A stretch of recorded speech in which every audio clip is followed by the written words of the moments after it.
বন্ধুরা, আজকে তোমাদের কাছে খুব লোভনীয় একটা খাবার নিয়ে চলে এসেছি। গরম গরম মিক্সড ফ্রাইড রাইস আর সঙ্গে আছে কষা কষা চিকেন।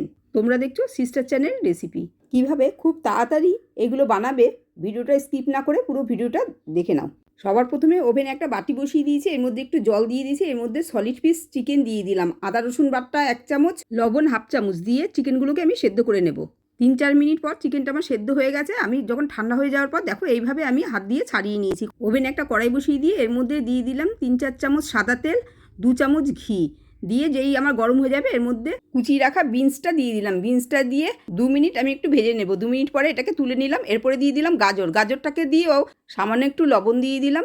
এবারে গ্যাসের ওভেনটা কিন্তু আপনারা অবশ্যই লো টু মিডিয়াম করে রাখবেন। 2 মিনিট পরে সব গাজরগুলো আমি তুলে নিলাম। সেই ভেজে রাখা তেলের মধ্যে দিয়ে দিচ্ছি সেদ্ধ করে কুচিয়ে নেওয়া চিকেন আর চিংড়ি মাছ দিয়ে এগুলোকে একটু 1 মিনিট নাড়াচাড়া করেই আমি এটাকে তুলে নিচ্ছি। কড়াইয়ের মধ্যে আবারও একটুখানি সাদা তেল দিলাম আর দিয়ে দিচ্ছি 4 চামচ ঘি। তেল আর ঘিটা একটু গরম হয়ে গেলে দিয়ে দিচ্ছি গোটা এলাচটাকে আমি একটু থেতো করে নিয়েছি, দারচিনি, লবঙ্গ, তেজপাতা, কাজু, কিশমিশ। 1 মিনিট আমি একটু ভেজে নেব। 1 মিনিট পরে এগুলো সব আমি তুলে নিলাম এবং কি যে এক্সট্রা তেল আর ঘিটা ছিল সেটাও আমি তুলে নিয়েছি। অল্প একটু নিচে ছিল, তার মধ্যে আরেকটু তেল দিয়ে দিলাম।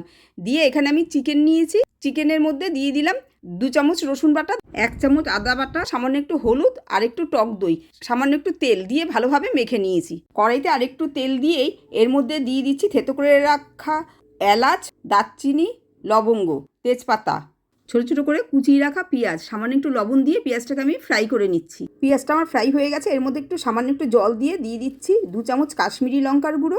10 সেকেন্ড নেড়ে নিয়েই এর মধ্যে দিয়ে দিচ্ছি 4 চামচ আদা রসুন বাটা। যতক্ষণ না আদা রসুন বাটা দিয়ে কাঁচা গন্ধটা চলে যাচ্ছে ততক্ষণ পর্যন্ত এটা আমি রান্না করে নেব। তারপরে এর মধ্যে কিছু গুঁড়ো মশলা অ্যাড করছি।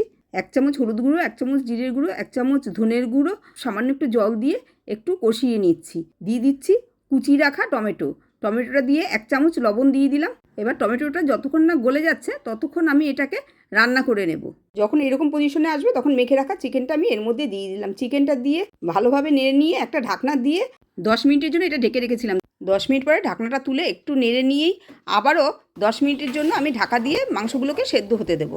এবারে ঢাকনাটা তুলে একটু দেখে নিচ্ছি মাংসটা সেদ্ধ হয়েছে নাকি। মাংসটা আমার সেদ্ধ হয়ে গেছে। উপর দিয়ে একটু গরম মশলা ছড়িয়ে দিয়ে ঢাকনা দিয়ে ঢেকে 2 মিনিটের জন্য আমি এটা রেখে দেবো। এবার মাংসটাকে নামিয়ে নিয়ে সেই ওভেনের মধ্যে আমি একটা গামলার মধ্যে জল বসিয়ে দিলাম। এদিকে আমি বাসমতি রাইস ধুয়ে ভিজিয়ে রেখেছিলাম 1 ঘন্টা আগে। জল থেকে ঝরিয়ে এটাকে একটা বাটির মধ্যে তুলে নিলাম। এদিকে আমার জলটাও গরম হয়ে গেছে। এর মধ্যে আমি দিয়ে দিলাম এলাচ, তেল দিয়ে ভালোভাবে এটাকে একটু ফুটতে দেবো। যেই জলটা ফুটে যাবে তখন চালগুলো আমি এর মধ্যে দিয়ে দিচ্ছি। দেখুন ভাতটা ঠিক আমার এই রকম হবে। বেশি কিন্তু আপনারা নরম করবেন না, একটু শক্ত দানা দানা থাকবে। সেই সময় ভাতটাকে একটা ঝাঁঝরির মধ্যে রেখে জলটা ঝরিয়ে নিলাম। এবারে কড়াইয়ের মধ্যে দিয়ে দিচ্ছি ভেজে রাখা সবজিগুলো, যেগুলো আমি আগে ভেজে রেখেছিলাম সেগুলো সব এর মধ্যে দিয়ে দিলাম। এর মধ্যে রসুনটা দিতে ভুলে গেছিলাম, তাই একটু রসুনটাও আমি এর মধ্যে ভেজে নিলাম। একটু গোলমরিচের গুঁড়ো দিলাম। 10 সেকেন্ড নেড়ে নিয়ে ভাতটাকে এর মধ্যে আমি ঢেলে দিচ্ছি। দিয়ে দিচ্ছি স্বাদ অনুসারে লবণ আর একটু চিনি। আপনারা যদি চিনিটা পছন্দ না করেন তাহলে অবশ্যই আপনারা স্কিপ করতে পারেন। এবারে ভালোভাবে নেড়ে নিলেই আমার সম্পূর্ণ তৈরি হয়ে গেল মিক্সড ফ্রাইড রাইস। আমার চ্যানেলে নতুন বন্ধু হয়ে থাকলে চ্যানেলটা সাবস্ক্রাইব করার জন্য অনুরোধ রইল। আপনারা সবাই ভালো থাকবেন, সুস্থ থাকবেন। ধন্যবাদ।